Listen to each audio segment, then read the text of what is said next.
So let's get to today. We have two wonderful gentlemen, and just last thought is how do we work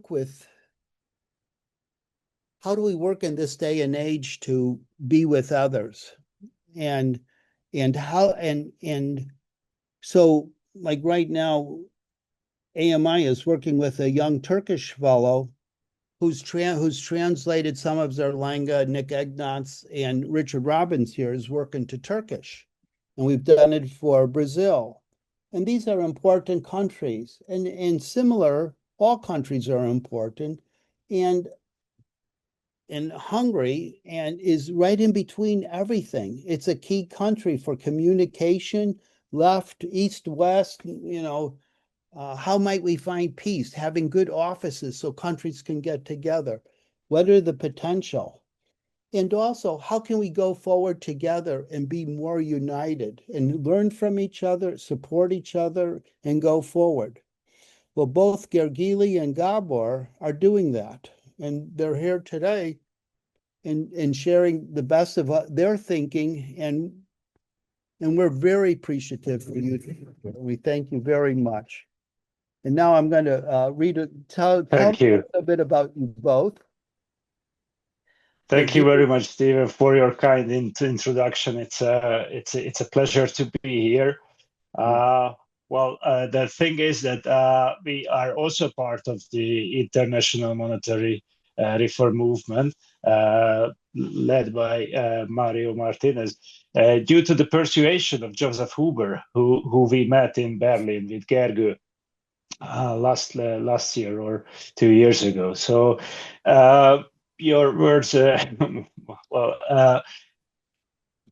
must admit that we have born in the 80s, so I'm a little bit puzzled how to react to the socialist era memories, because we are taught terrible things on this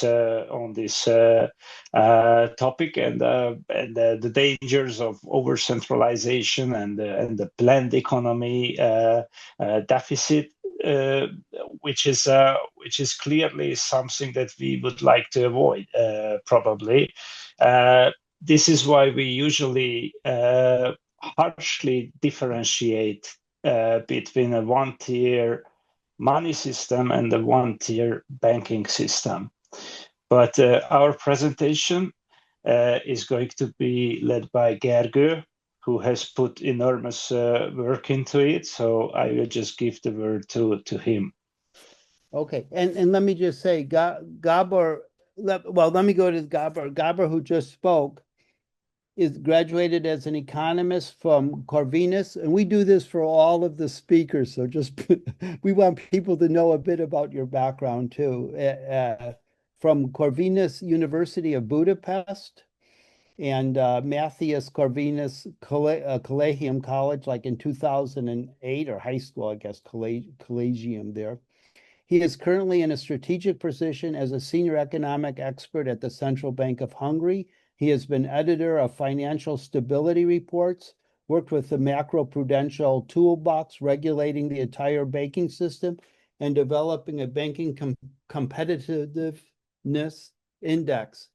He has been involved in the development of the central bank's domestic currency, foreign exchange, interest rate transactions, as well as forecasting the level of domestic foreign exchange reserves. Thus, he has a unique insight into both banking and central bank balance sheets. And Gergely,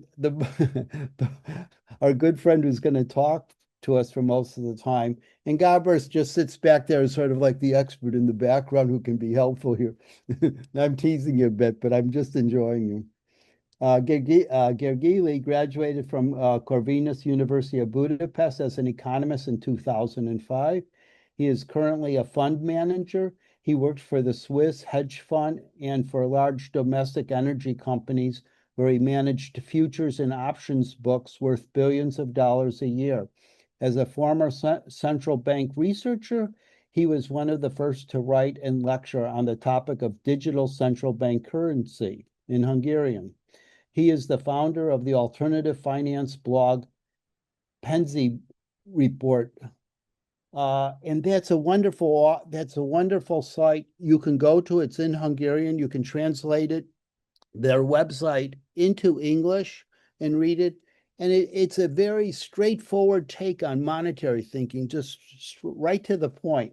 So it's an interesting place. And they appreciate getting right to the point too. And Gergely is author of the study of the origin of Hungarian public debt. He correctly predicted the former persistently low international interest rate environment and the appreciation of asset prices due to QE and QE maneuvers. Thank you. It's a wonderful honor, and for me, it's a homecoming. And thank you very much for participating and being here, both of you. And Gergely, it's your turn now to go on with the presentation. So thank you.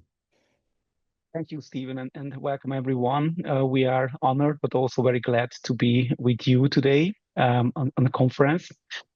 So as you might guess, we both Gábor and me, we have been long on this journey. So we have very much proponent of the sovereign money reform. And we have been promoting this in our circle, which is mostly economists, even in the central bank or in the professional trading circles. And by the way, it's thanks to you because we had the fortunate situation that we already had literature like from Mr. Joseph Huber or Stephen Zarlenga, Compo for many other great authors. So we could get across with these ideas. It took us a little bit of time until it took us less time to realize that something inherently wrong with the current system. But what is the exact right solution? It took us a little bit longer time. But once we found, we became a proponent of it. And we realized during this discussion with mainstream economists and other professionals that they have quite a lot of claims. They have quite a lot of misunderstanding. There are some beliefs in the current system, which is quite difficult to challenge. And even if we get across that one area, they come up with another one.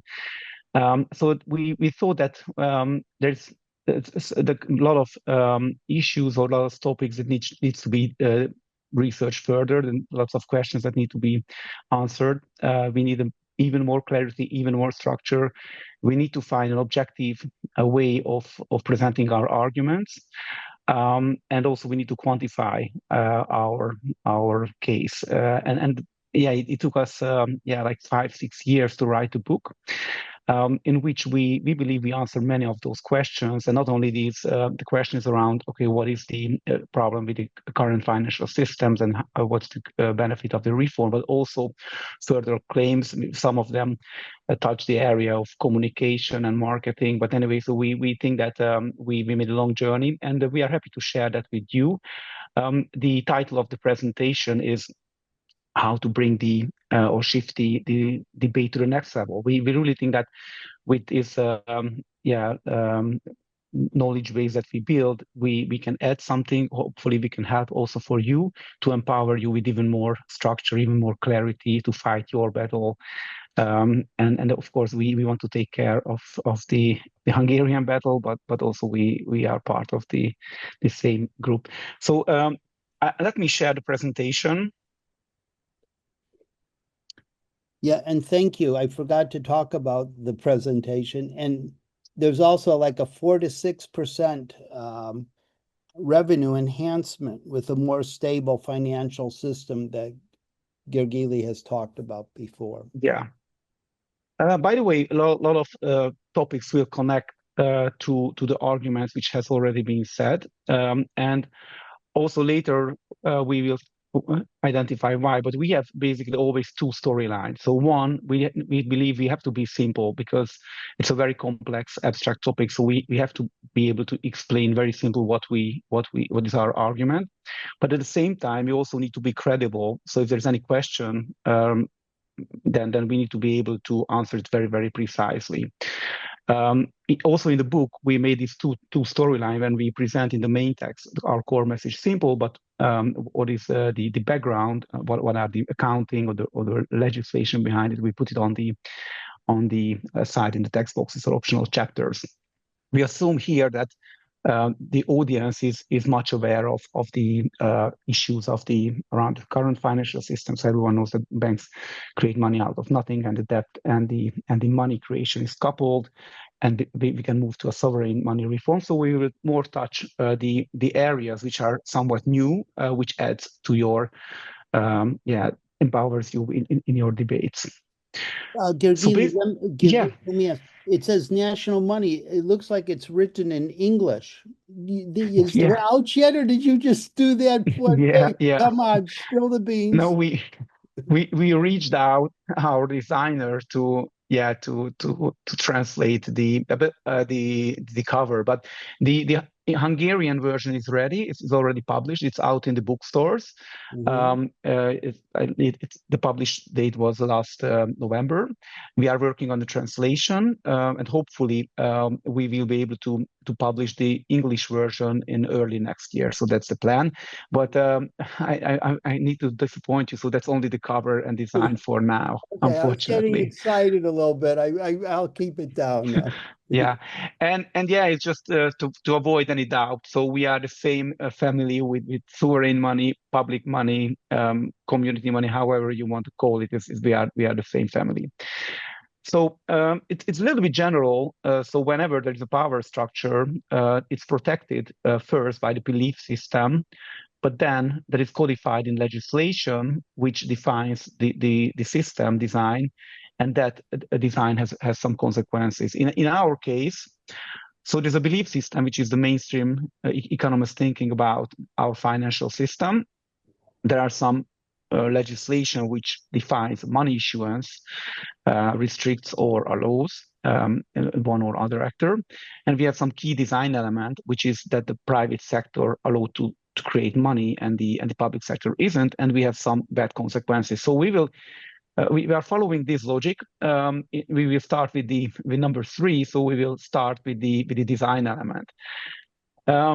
It's a little bit technical.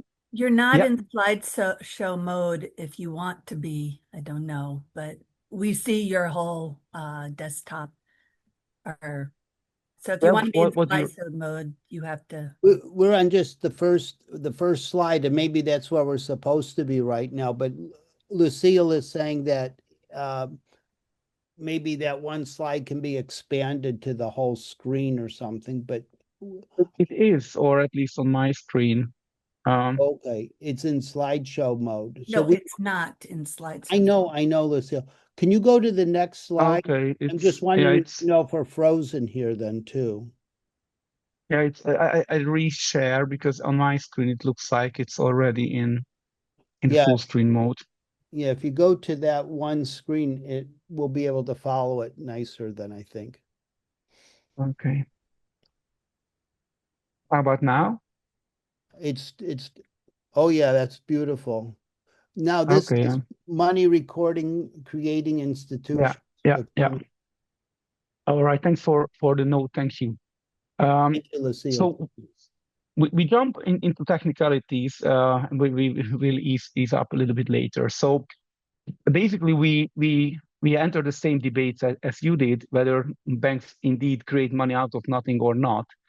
And some people we get across, they believe no, it's a nonsense, it cannot be.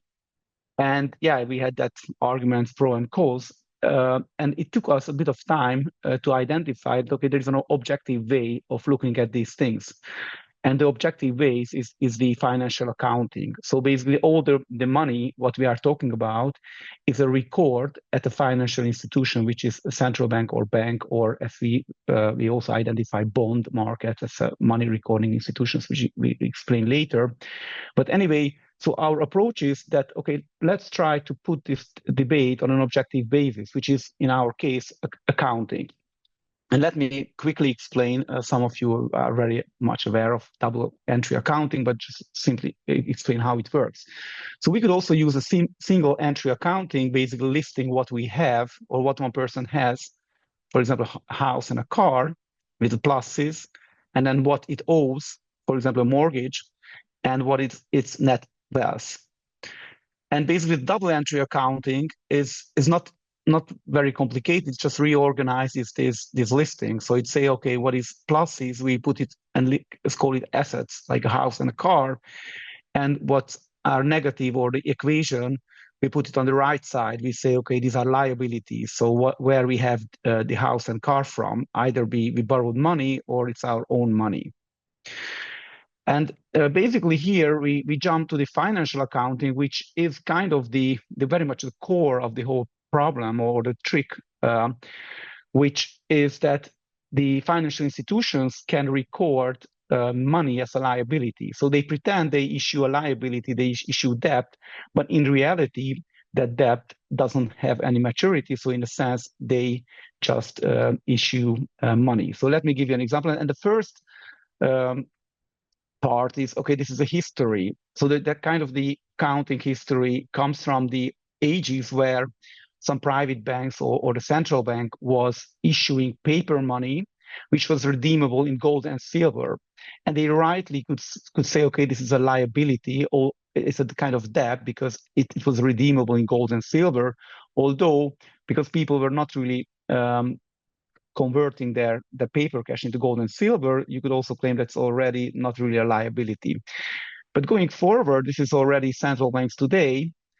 So in theory, the cash is a liability of the central bank. So the central bank owes us if we have paper money. But in reality, yeah, there's no nothing to convert the cash. So in reality, this is just cash. And in a way, it's the same with the account balances. So banks issue account balances, and in theory, it's redeemable in cash. But in reality, because it's a more modern form of money, people use much more electronic money than paper money. In a sense, that's the most popular form of money, and therefore it will not be redeemed to any other form of money. So in a sense, when banks create account balances, they issue money, and they can do it against loans or against real assets. So meaning when they create loan or give loan, they just create account balances and lend it out. And when they buy something, they just create account balance for the seller. So now let us show, this is our kind of core approach to the current financial system, which says, okay, there are three money recording institutions: the central banks, the banks, and the government bonds. We understand that we cannot pay by the government bonds, but there's a big convertibility within these items. So if you have, for example, a bond, you can likely, if it's a currency local currency denominated, then you can go to your bank and sell it, basically convert it into account balance. And later on, you can go to a cash machine and convert it into cash. And similarly, the banks have the right or have quite big possibility that they can convert their government bonds at the central bank into cash. So in a sense, if you have, so the bonds can be convertible to account balances, and the account balances can be convertible in central bank money. And we already concluded that whatever is on the liability side on these institutions, it's kind of broad money. So if you want to follow how much money we have in the system, who owns the money, and what are the key money creation channels, what are the key money destruction channels, how interest impact those balances, then we have to follow the balance sheets. So these are the kind of the stocks. So the key stocks of how much, what are the foreign reserve levels at the central bank, what is the total amount of private debt, and what is the total amount of public debt. That gives you already a quite good idea of how much money there is in the system. Of course, you can argue that there is another layer, which is the shadow banking or the derivative trading. So some of the further kind of derivatives of these units can be potentially converted, but that's another topic for discussion. So the last slides were about the stocks, and this is about the flows. So if we understand that, okay, what makes these balance sheets increase, then we identify what are the key money creation channels.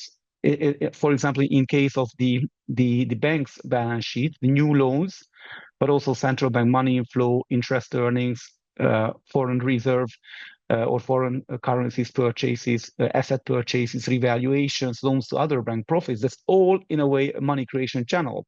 So it's all, quite complicated, but in the end, it all boils down to few very important money creation channels, and one is the foreign reserve at the central bank level. The other is the private loans at the private banks level, and the government public debt on the government bonds level. On the government side, it's quite important to differentiate between the so-called primary balance, so what the government actually spends, and the interest burdens, because it can give you some interesting conclusion, which we will tell you later. So if you make this categorization and you look at the balance sheets, then you can have some interesting conclusions. Some of them it's already quite known. For example, that we have an increasing amounts of private and also public debt. The so-called center countries are more indebted than the periphery countries. But also we can have some interesting conclusion around the key money creation channels, which some of them are not that straightforward. So the fact that banks lending is a most important channel for money creation, it's relatively straightforward. But also it's kind of interesting to see that interest on government bonds is an important money creation channel. And also, if we make this division, we make it visible that the governments actually turn out to be not an overspending, but actually be rather at around zero primary balance. And in many cases, especially in the poorer countries, they are underspending. So some time ago, a person from Argentina, or yesterday, a person from Cameroon joined the conference and asked, okay, what can we do for them? And it's kind of very interesting to identify that, especially in the periphery countries, so in developing countries, many governments are actually underspending. Typically, they are facing a high interest rate environment, and they follow a relatively strict deficit target, for example, 3% deficit target and 6-7% of interest burden. Forces their government to underspend, to take money out of the circulation from the economy and give back less. So basically, they are kind of advised and forced to austerity, but that's because of the financial system itself. So if there's knowledge base where they can realize the anomalies of the current financial system and why there is lack of money or lack of sufficient money in their economy, that probably there's nothing more anyone can do for these countries. So we spend quite a lot of time with researching the balance sheets on the current financial system, and we also had a young talent. He's also joining today, Bence Kovács. He now is in Amsterdam. He's a junior banker, so he's also quite familiar with the technical details of banking. He was joining the balance sheet research, and we had quite a lot of interesting takeaways. Some of them have been already clear before, but some others are quite new. So, for example, we can very objectively and clearly identify that banks create money out of nothing. We can also clearly identify that money creation and indebtedness is coupled. But there are some other less obvious findings. For example, that states often underspend, especially that's the case for the periphery countries, so those countries which are accumulating foreign reserve and typically work at a high interest rate environment, which is chosen by their central bank, by the way, it's not by the market forces.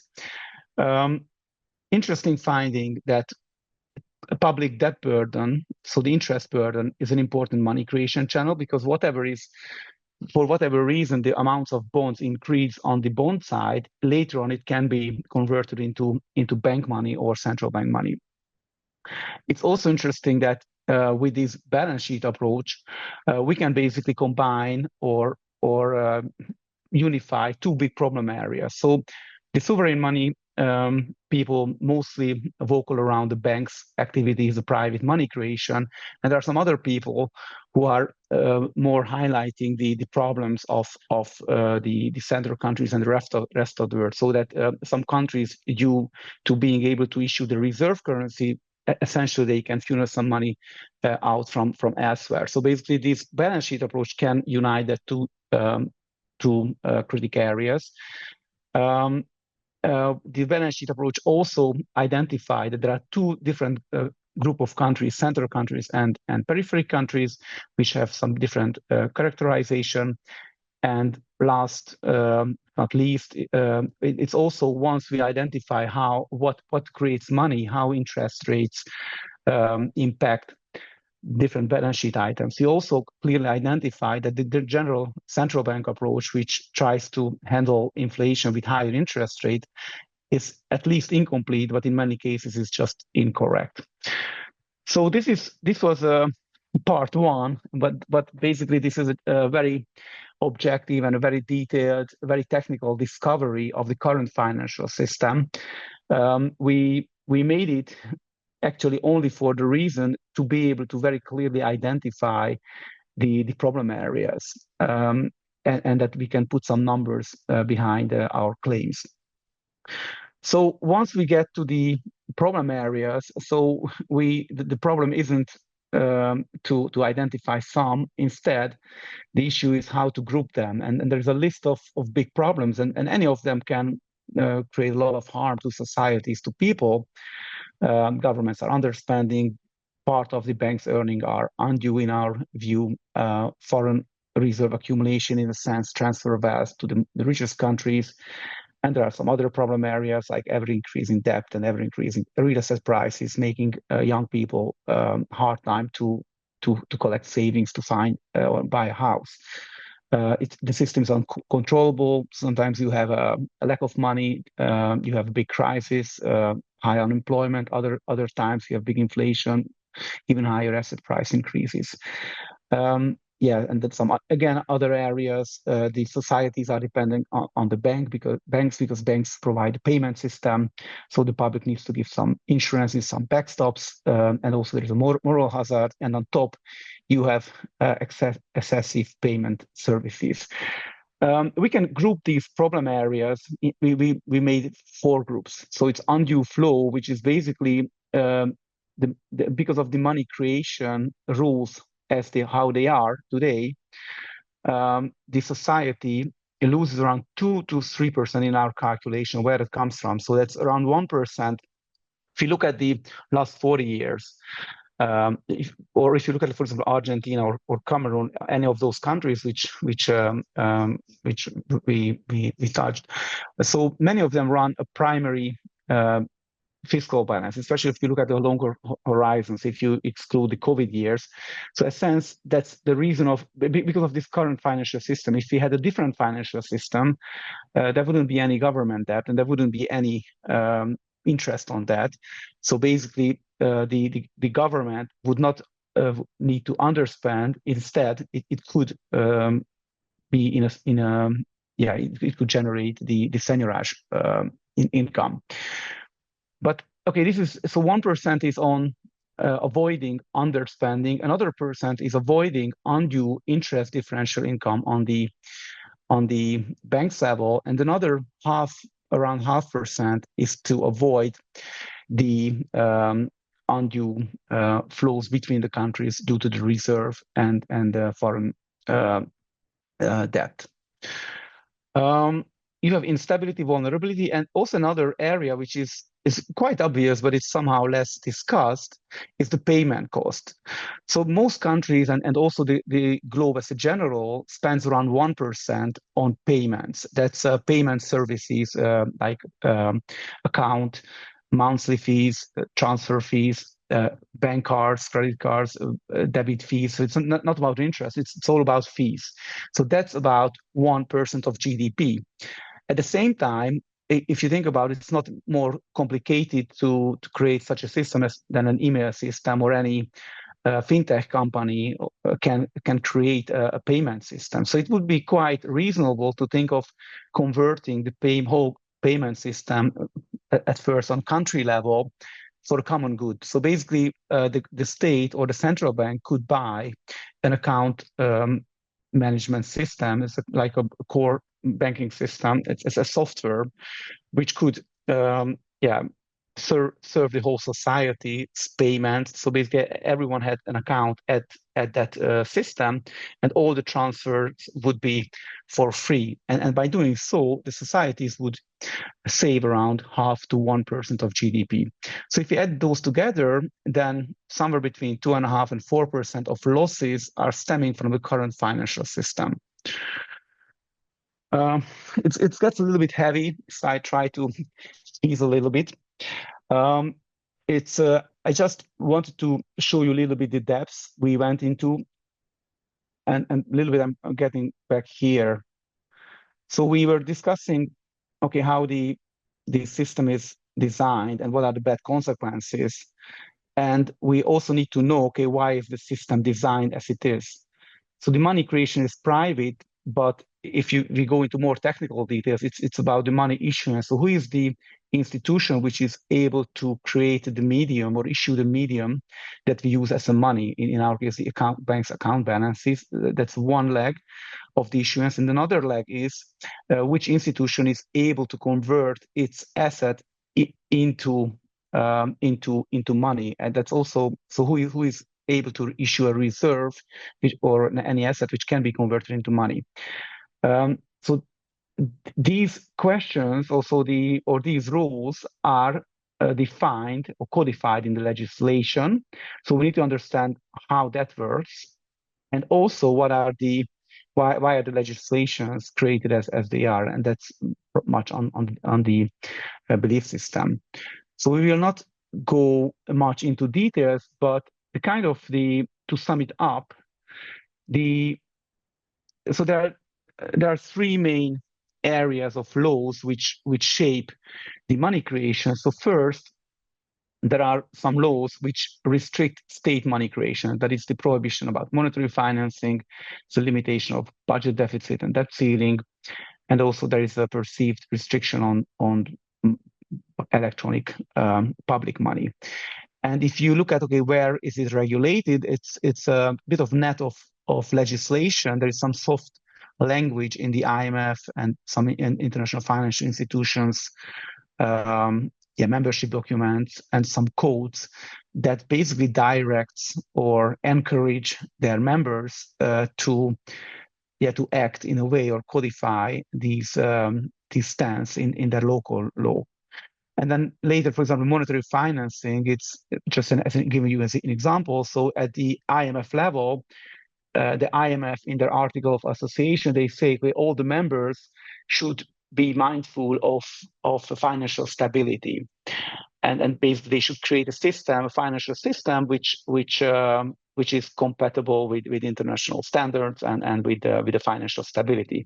And separately, there's a misleading mainstream axiom which say, okay, financial stability means that government should not be allowed to create money, and basically that soft language in the law and that bad assumption combined already gives some reasoning power for the IMF to encourage member states to codify in their own legislation to restrict money creation for the state. And that legislation typically codified in the central bank law, but in some other cases also in the constitution.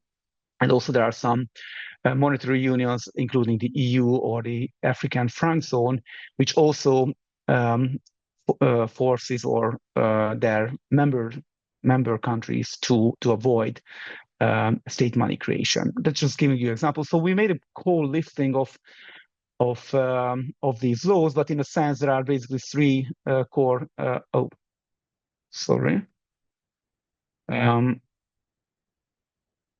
So three core directions, and one is that the state money creation is banned or restricted. There are some loopholes which allow banks to create money. It's also interesting. We looked around in the world. We haven't found at least a single country which explicitly says that banks are allowed to create money.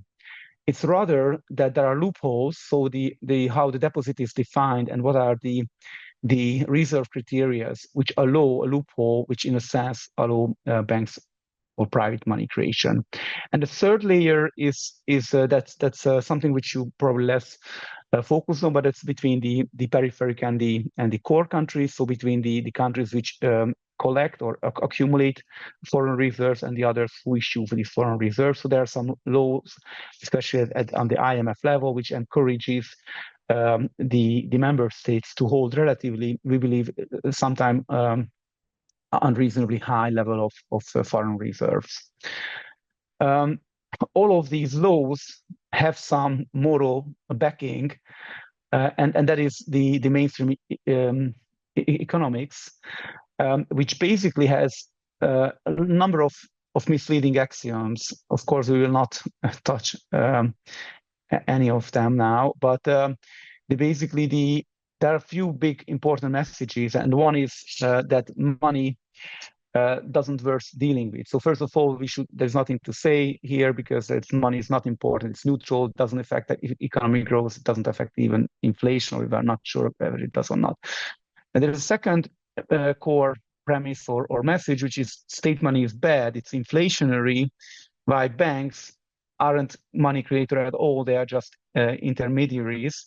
And the same with the forex reserve. So they are seen as a reserve. It's something good for those who accumulate it, and they are not seen as a money creating instrument. And the kind of the third core message is that the current financial system is not only very good, but there is no alternative to it. And basically all of these premises have different it's based on different axioms, and we spend quite a lot of time to identify what are the flows of each of them and how these connect to each other. Typically, these are either a unique example which is flawed and then later that's been generalized, or there's some flawed argument which later generalized and became a dogma. I just give you one example so that I don't, at least I give you one example. So for example, on the state money creation, many textbooks refer to the Weimar or the post-World War II Hungarian hyperinflation as a bad example of what happens if the government issues the money. But people forget that this is a very, very extreme situations where most of the assets of the country is destroyed. The government is under very big stress because it needs to survive, and there's little taxable revenue out there. So in all these cases, first of all, the assets are of the country is destroyed, and on top there's little. So and the amount of money creation, the money creation this period is extremely high. So it's like 20-30% of the GDP. So it's not comparable to the sovereign money proposal we are talking about. Yet the kind of the general dogma, what mainstream tries to deliver, that whenever a country enters into a money creation, that leads to inflation and eventually hyperinflation. But anyway, so there's all these misleading axioms which feed key premises, and that's what in the end feeds the related legislation. So I'm a little bit afraid I was very dense. Are you with me? Even? Are you unmuted? Yes. Yeah, we are with you. If you want to take some questions now, you could, or maybe you want to finish. What's good for you, Gary? I would rather finish and then, but I will leave save time for the questions just to have some linearity. But maybe take a coffee or have a grab of water. I understand it's very dense, but we just wanted to show you the colors, a little bit the spices of the book. I just want to mention we have questions. We're working very closely with somebody in the Philippines who's screaming out for changes, and I'll come to that. There's 2-3 important questions for underdeveloped countries and the help they need right now, and they feel like they're desperate often at times, and they would accept any circumstances if they could get a job, and And if at the end of World War II, the government was creating money to give people jobs to help the society, that's nothing but a very good thing. And so anyhow, those are some of the things circling around that we want to talk to you about. But we'll come back. Please finish. Yeah, let me finish, and then I'm absolutely available for questions now and but also separately. So again, if we zoom out, so we have misleading axioms and premises that kind of give the belief system or provide the ideological framework for the current system. Based on these misleading axiom and premises, there's a legislation which is codified in some international, but mostly more in a local legislation that defines money issuance, that in a sense shifts the money creation power into private hands. And that system results a loss of 2.5 to 4% of GDP per annum, and it creates an unstable financial system. And of course, now the question is how we change it, and of course that will connect to maybe some of the questions. So this is basically our responsibility. And first of all, it's not a sprint; it's going to be a marathon. So there's nothing we can do for the next week.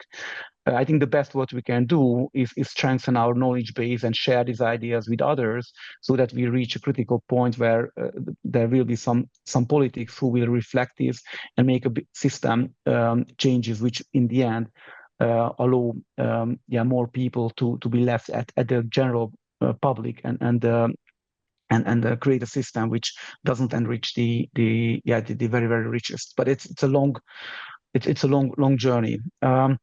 So we need to spread reform ideas, and then we need at some point new legislation which reorganizes, reshifts the money creation. It takes back the money creation power from private to public hands, and that will result a gain of 4 to 6% of GDP. Make that calculation for your country.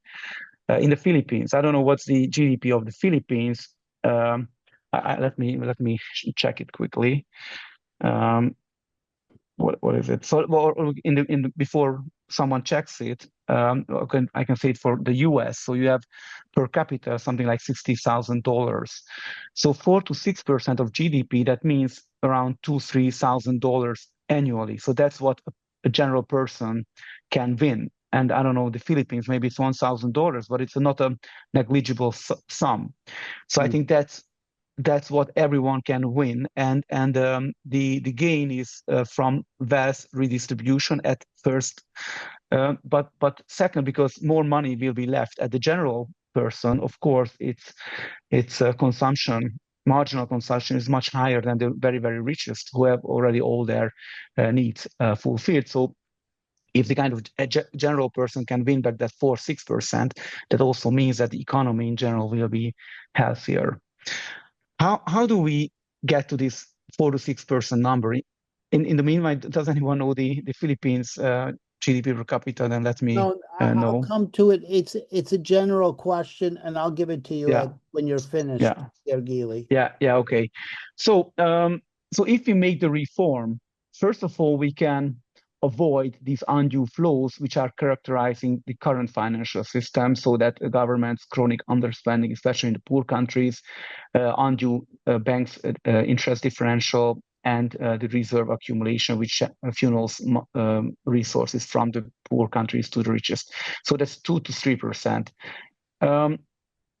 This one, the kind of second group of benefits, is the seniorage income we are all quite aware of. So if we calculate that 30% of the GDP is a healthy transaction money supply, and if the economic growth is 4% and we aim to target 2-3% inflation, probably can create at least 7% of the 30% money without creating any inflation. So that brings us around 2%, maybe 1.5%. Actually, maybe much more, because some of the money is saved, but let's keep it just 1.5 to 2%.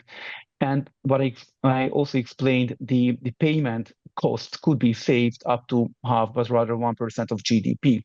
So that gets you 4 to 6% GDP is an enormous number which can be gained every year, and it's a vast redistribution from the richest to the general person. So basically, this part, the undue income, so it means that the top 0.001% will not be fed every year by 2 or 3% of GDP. This one is that the general person can win this seigniorage income through the through its government fiscal, more spending or less taxation, or it can be a universal income depending on what you prefer, depending on your political stance. But anyway, it reaches the people, and then you can save cost up to 1% of GDP, so that gets you 4 to 6% of GDP. I want to assure you that despite there are some different public money proposals, we are kind of the same family. So from the motivation, some people argue that the core problem is that the sovereign cannot print or cannot create money. The others say, okay, it's bad that banks can create money. Again, others, like the Chicago plan, they say, okay, the core problem is that money and debt is tied, and the monies aren't safe. And again, others say, okay, it's the core problem is that we should have a cheap payment infrastructure. So it's interesting that all of these different motivations could lead to the same structure, to the same monetary reform, of which essence is that we take back the money creation, and by doing so, we separate money and debt. Again, I will not go into details, but the full reserve banking, this comes to structures. It's not on motivation, but on the structure. So there are different structure how to actually realize the monetary reform. So the full reserve banking could be one of them, but here you have to be very, very careful to avoid that banks trick the system on operational level. And also, if in all of these variants, you need to close or very much restrict the so-called central bank standby facility, because, for example, if you look at today's system, maybe in some countries there is full reserve banking because due to the QEs, there's so much liquidity was created that banks have similar amounts of central bank money as they have in deposits. So but that of course that doesn't mean change. So if you go for the full reserve banking, it only works if you close the standby facility. So meaning that you restrict the central banks from lending central bank cash to the banks. The Chicago plan, there are different variants, but some argue to separate the payment banks and lending banks. The payment banks we are the one which hold the account balances for the households and the corporates, and these need to back their account balances 100% by central bank money. Again, the discount window or the standby facility needs to be closed. This is the Foged initiative variant, and also the sovereign money variant by Huber, although Huber also promoting the fourth variant. Basically, this gives a little bit of comfort because it keeps the faith, the consumers can stay at one bank.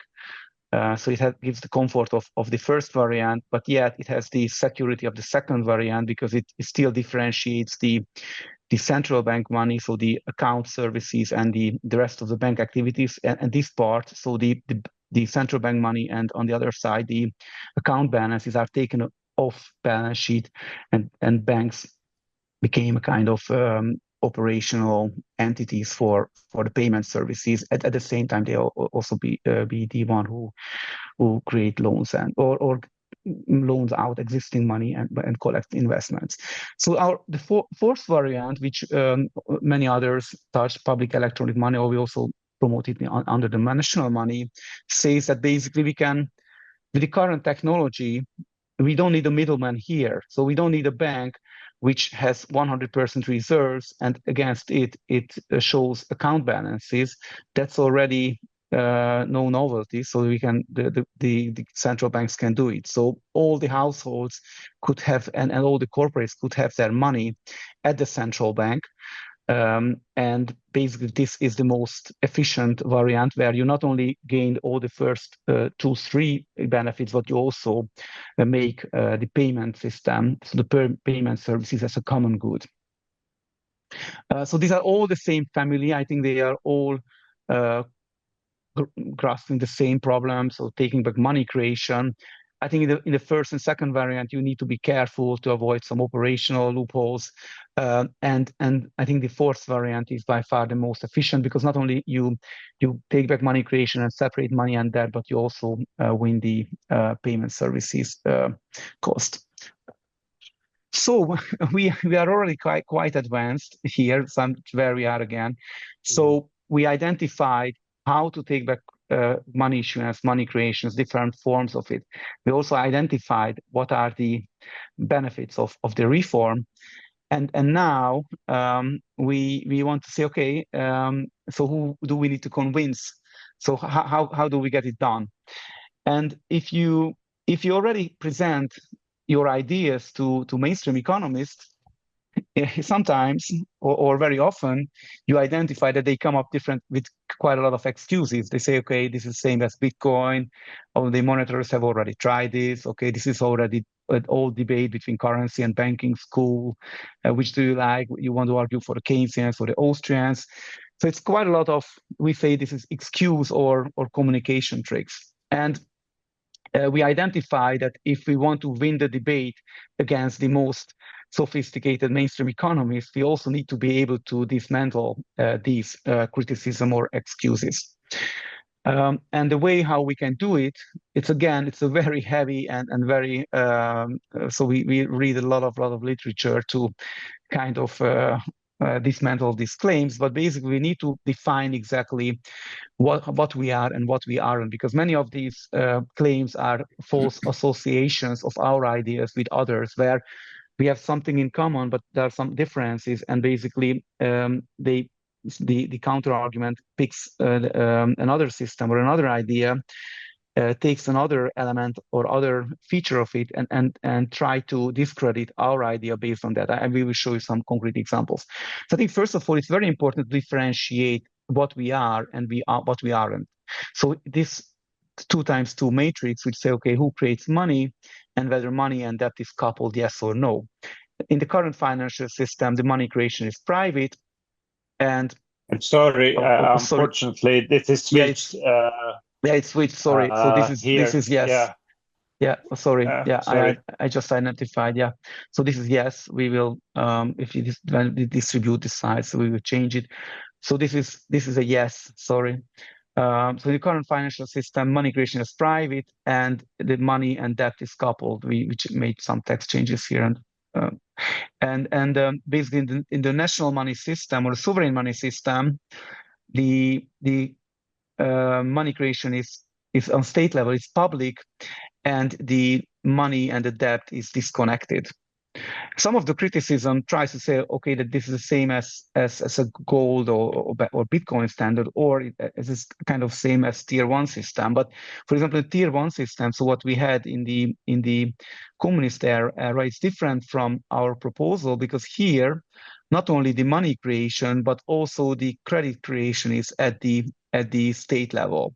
So we are more leaning or more supporting the idea where the money creation is public, but much of the credit decisions are left at the bank levels, at the market level.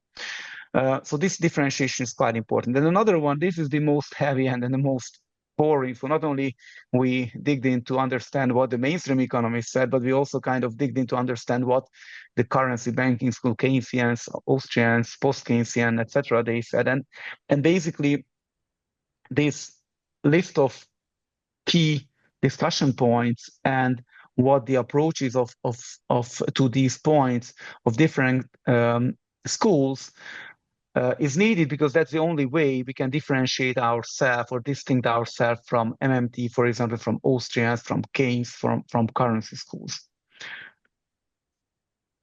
A third distinction, which is also necessary, is to distinct the core elements of our proposal from the discretionary setting to avoid that some discretionary settings could be attacked. For example, some people say, oh, the central banks or the central authority is always wrong in assessing what are the right amount of money. And we say, okay, first of all, there's the same problem in the current system. It just the central bank sets or tries to set the target at which the banks create money. So there is no differentiation between that and the proposed system. But secondly, if someone in general likes the idea, but its only problem is that it believes that the central bankers are not good in assessing the right amount of money creation, then we can make a hard money system in which we set, for example, the money creation target or the money creation pace at 7% every year, 7% of the 30%, so like 2.1% of GDP.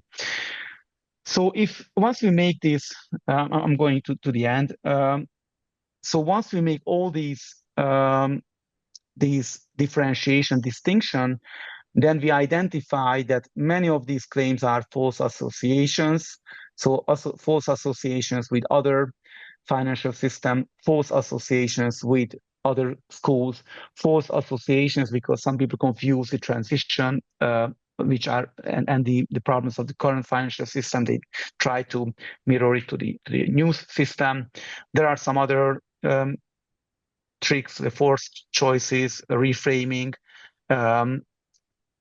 trying to appeal to authority and pseudo solutions. So these are all different communication tricks, but to be able to answer them, we need these distinctions from different systems, different schools, and the core and discretionary settings.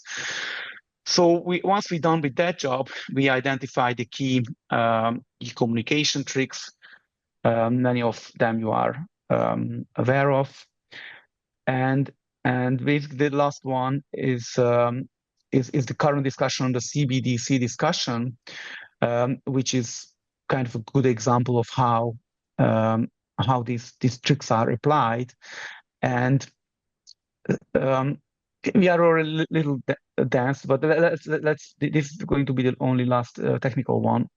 So basically, CBDC alone doesn't mean anything. So it really depends on the setting. So if it's not popular, so there's some electronic state money, but no one really uses it, then it doesn't make any changes to the current financial system. On the other extreme, if the new money, the electronic money is obligatory or very, very popular, and there is an end of the standing facility, so the central bank doesn't anymore lend money to the banks, then we can arrive to the sovereign money proposals. And if there is a popularity, so the electronic money is popular, but the banks can still create money for themselves under the discount window, then basically we have a system where the money creation still stays at the bank's level, because the banks create the money, it leaves the banking system to CBDC, but the central bank always refinance the banks, who always creates money. Essentially, all the credit risk would be left at the central bank level. It's a very weird system. But so what we wanted to say that CBDC alone doesn't really mean anything. So it really depends on the settings. And it's another if you look at how the mainstream institution approach CBDC, I think that very much helps us to identify who is going to be our target audience in our sovereign money reform.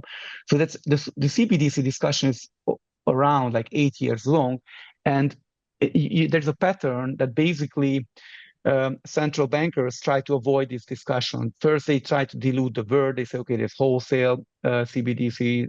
We don't know that maybe it's something with the crypto. So they try to dilute the wording. Then they try to find excuses. They go, oh, it's not our responsibility. We cannot handle the KYC process, etc. And then they say false. They try to forget what are the real benefits of the potential money reform. And on top, they try to frame as a risk event. So they try to frame that the current system is good, the new is bad. And third, if they run out of excuse ideas, they can implement or they can introduce CBDC, but without any content. So in a way that it doesn't make any changes to the system. And this is now the basically the last slide, and then basically that's what maybe keeps, or that's our core question. Okay, how can we make this reform happen? So who is our target audience? So we know that there are misleading axioms, and we know we need to change it. I think it's an important to identify that in the end it's the state leader, so it's the politicians who can propose a law that becomes effective, but they need to be elected by the public. So, and because mainstream economists appear not to be, so they rather seem to be a gatekeeper. So despite they are paid by the public, they rather protect the banking system, so the status quo, than being open to the reform. So I think our job is to reach state leaders and the public, so that the public can pressure state leaders and all the political parties. Now I'm getting to end. So basically that's the last 1 minute note is that so basically we come to conclude that our target audience is the state leaders and the public, and that needs a language which is simple. So and it needs to be doable. So we need to empower the state leaders and the public to understand how the system works, but we also need to empower them to have in text boxes, in optional chapters, and a background knowledge, so that they can win the fight against the gatekeepers. And basically, that's the style we wanted to make. So we want to make it clear why the money reform is good, what's the benefit for the general person, whether it's Philippines or Cameroon or Argentine, what's good for him. We applied a lot of examples, analogies, associations. We used a lot of text boxes. On the white space, we used takeaway messages to kind of being able to sum it up. What's the important message here? Lots of graphs and that's it. Okay, you know what? That it is fantastic. And Gergely and Gábor, that was tremendously clear. I mean, it was more than 12 years ago that Michael Kumoff gave a presentation, but just of the guts. You gave even a larger, bigger picture for us how to think and move forward. It was tremendously helpful. We don't have time for questions, but this is what I propose.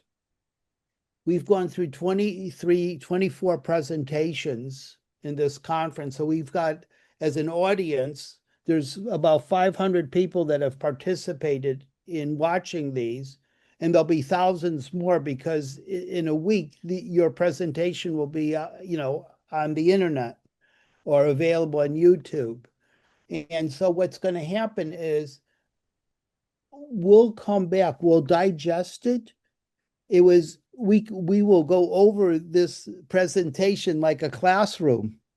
And then when we feel good about ready, then we will invite you back, and then we will go further and think about how to proceed.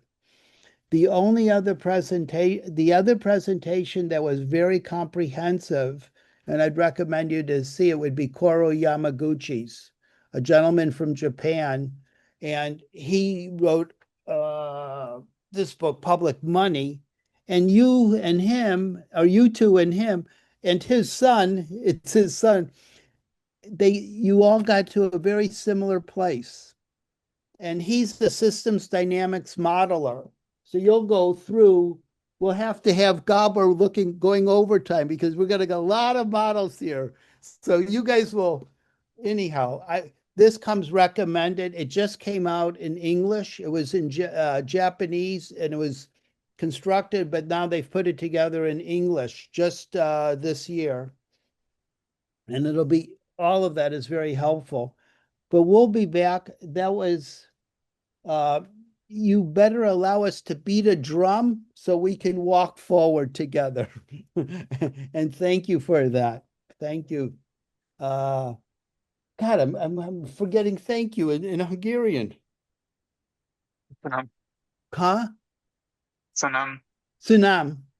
Sunam. Yeah. Thank you very much, both of you. Sunam.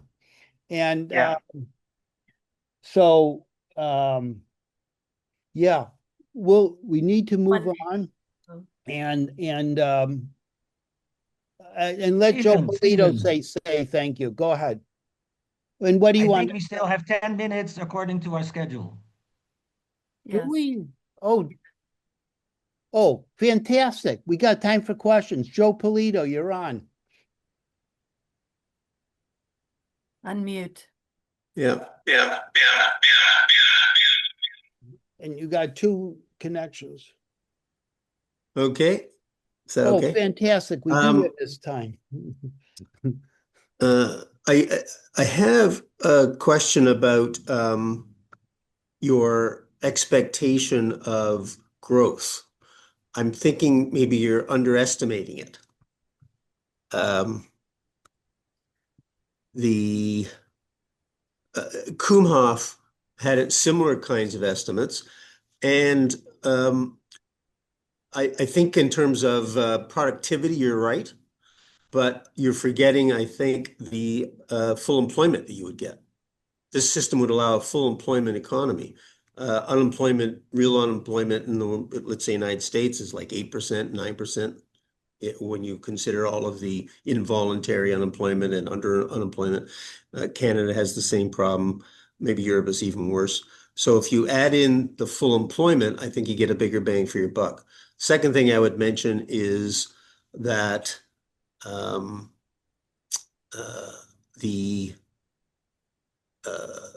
if you're investing in infrastructure and education and health and all that stuff, there may be some hidden benefits in that as well, because you have a faster rate of growth.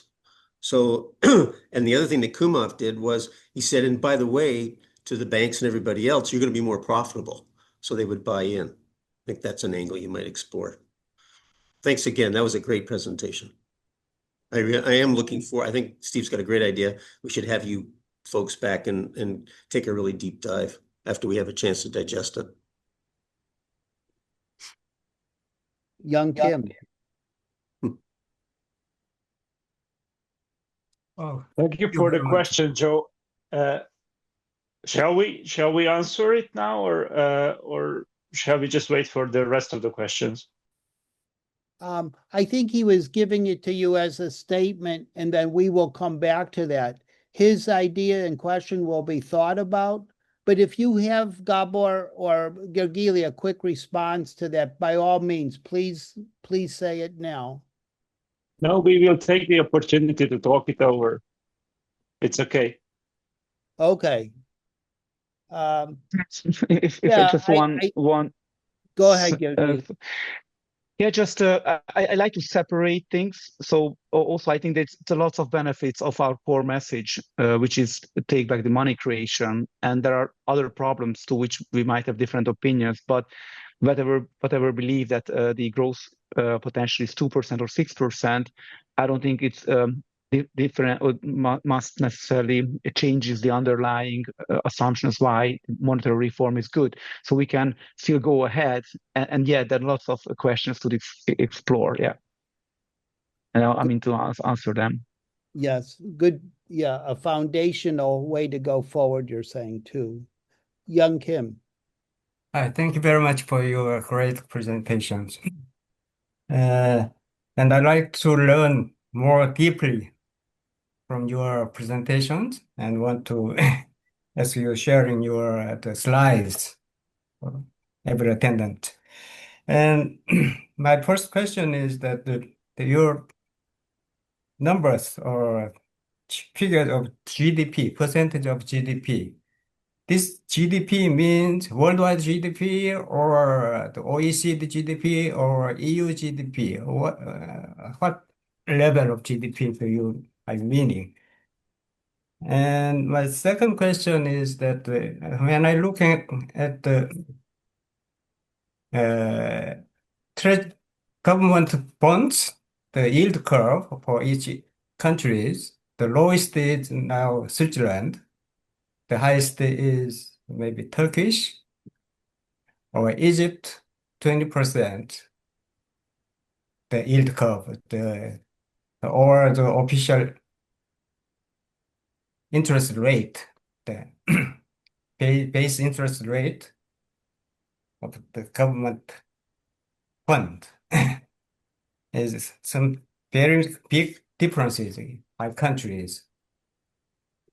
So your calculations are considering all these situations or not? And thank you very much. So different I will countries. go ahead. Yeah, go ahead there. Do you have a response, Gergely? Gábor, you want to take this?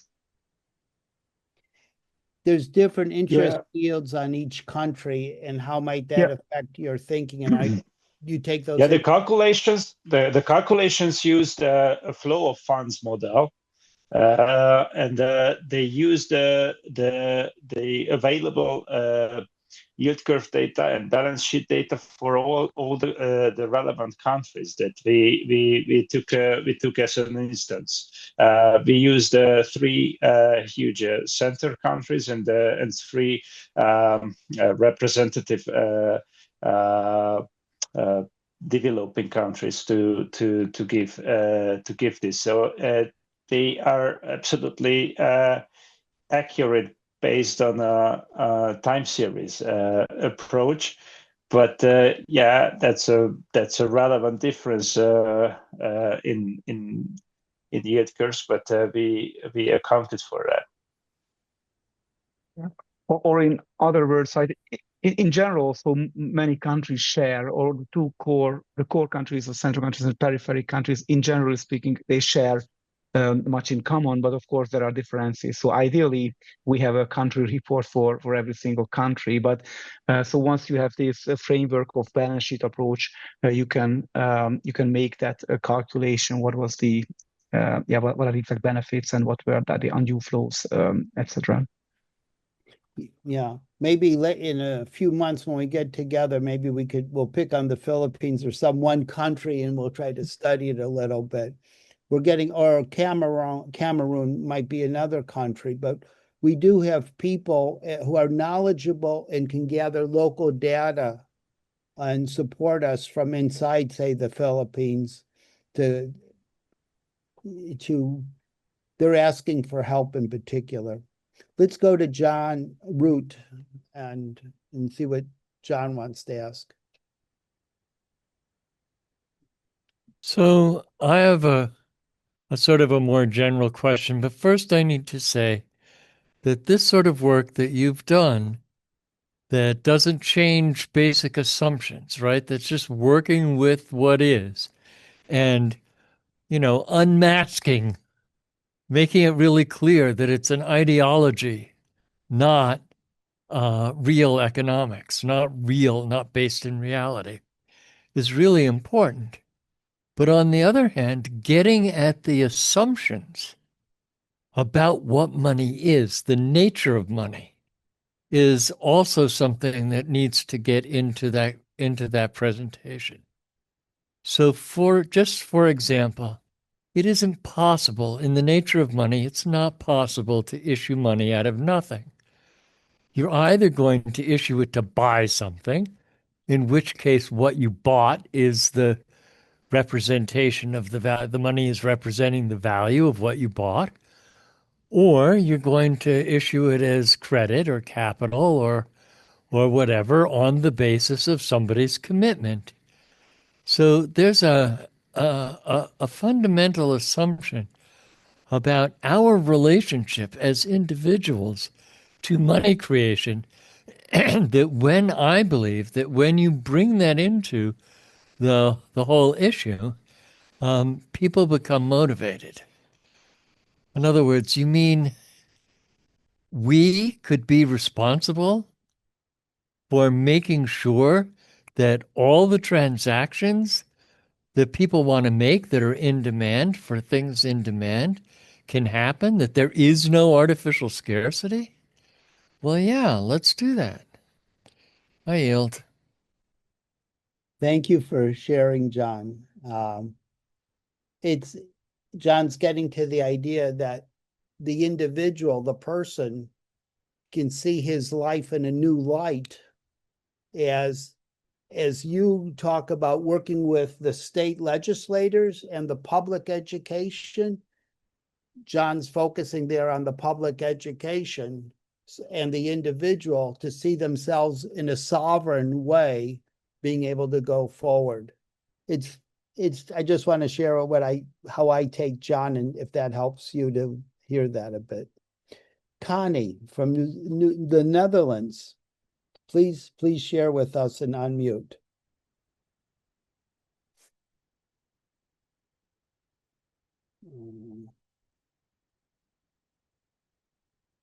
I'm not allowed to speak.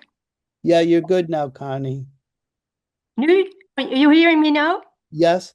Okay, fine, thank you, and nice to see you again, Stephen. I'm following this week, really enthusiastic.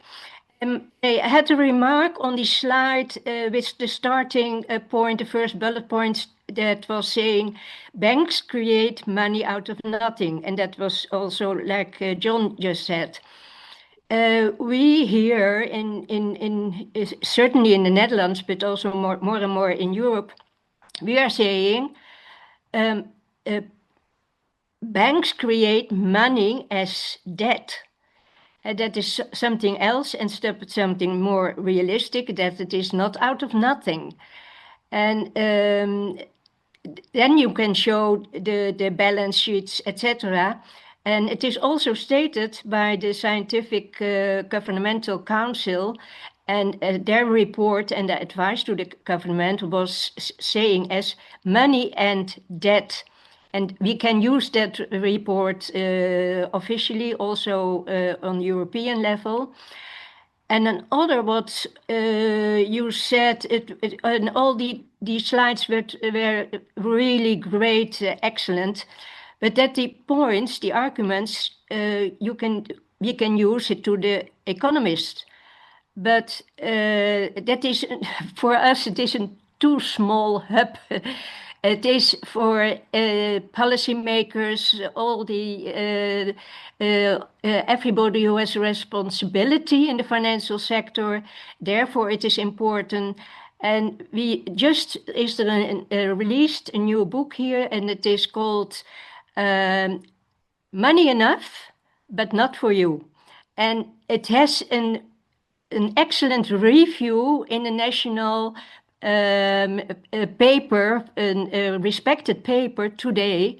Dus that was also an argument. Then it's more wider spread to everybody that is in charge. And we try also and I hope an English version, and also in the financial papers, etc. But that is a great start.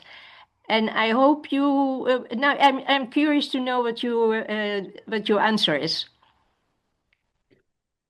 It was hard to find a question. It was. I mean, you said Well, yeah. Go ahead, Gábor. From what Connie said, the question is whether we can take the bank asset side as something, but the the statement is not exactly sounds like that. Like what we meant by out of nothing is that the capacity to extend the balance sheet at a simultaneous accounting movement, and after that, obviously there is a loan contract on the asset side.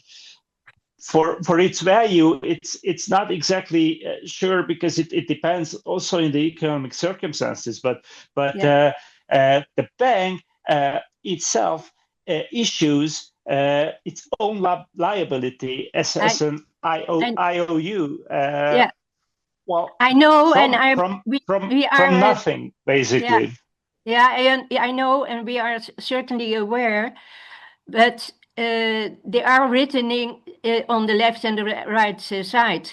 So if they are writing it on the right side and with also digital, but people don't get a clue when we are saying, yeah, out of nothing.